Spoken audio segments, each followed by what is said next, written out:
3 years ago today, Glen Campbell passed away at the age of 81 from Alzheimer's. He was beloved worldwide, a true superstar of music, film, and television. Tonight, we want to take time to honor Glen's life and music thanks to his daughter. Please welcome Debby Campbell. Debby, welcome.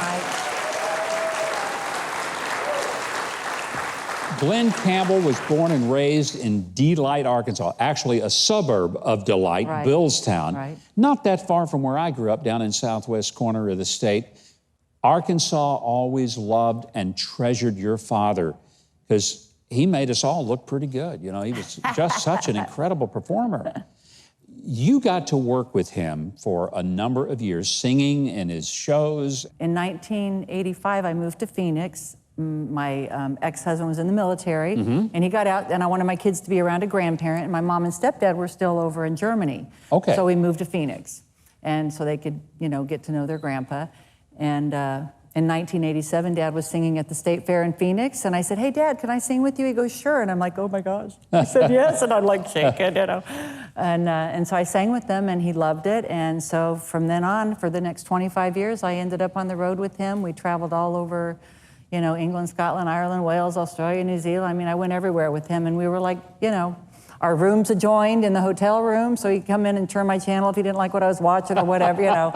Yeah, so I took care of him. I was like his caretaker on the road, and I was his duet partner on stage, and... But you did sing with him all those years. Oh, yeah, we loved it, yeah. You know, I don't think a lot of people, Debby, understood that he was not just a great singer and performer. He was one of the greatest studio musician, guitar players, session players in L.A. for a number of years. He played with Frank Sinatra. He toured with the Beach Boys. Right. But he played with Sonny and Cher, and a lot of the records that we all listened to. Sammy Davis Jr., I mean, yeah. And he played on all those records. And Jeannie Seeley, he played on, I mean, yeah, it's just amazing all the artists that Dad his records has been. Yeah, his agility on the guitar was just legendary. Right. Now, when he was diagnosed with Alzheimer's, that had to have been a shocking blow to the whole family, but he continued to perform, and he was so transparent about what he was facing. Right. How did he deal with even just coping with that, and yet going out there and loving his fans and giving them all of the Glen Campbell he could?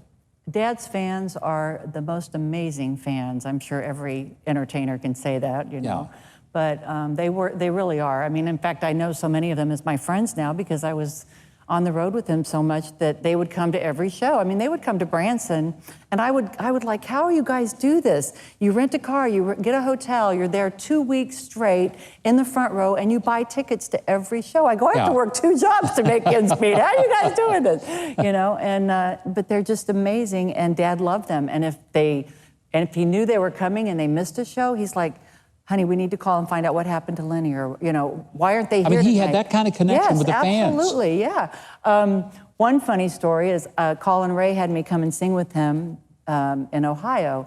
And so, of course, I had to get in touch with the Ohio fans. Yeah. And one night when I was getting ready for the show, Seth's like, hey, you want to wear one of your dad's shirts on stage? And I go, how in the world do you have one of my dad's shirts? He goes, well, you know, one time I was with your dad, and he goes, hey, Seth, what's your address? And he said he sent me a box of clothes. And I'm like, oh, everybody's got Dad's clothes but me. You know, they got Jack. I mean, he would give you the shirt off his back. He just loved his fans so But you brought something out here on the stage. We're going to take a look at this. Tell us about the outfit that we're looking at over there. Well, this outfit is Dad's original Rhinestone Cowboy outfit. And when he was done with it, isn't that awesome? That's so pretty awesome. cool. Yeah. Dad used it in the video, the Rhinestone Cowboy video, and for the album shoot, of course, and then he was done with it. It's like, I don't need this anymore, give it back to Nudie. And Nudie is, you know, where Manuel originally started working, was at Nudie's. And so they gave it back to Nudie, and then, you know, the fans, they got to find all this, you know, if you want to know something about when I want to know something about Dad, I just go to the fans, you know, because they know, they're like a bachelor degree in Glen Campbell, you know, and a lot of them have collected stuff. I mean, I was busy being a kid back then, and they were all out there collecting all my dad's stuff. And so Vicki Johnson, she's a very avid fan of Dad's, and she's a dear friend of mine now. her and her husband, Bud, but she tracked that thing down. 27 years it took her.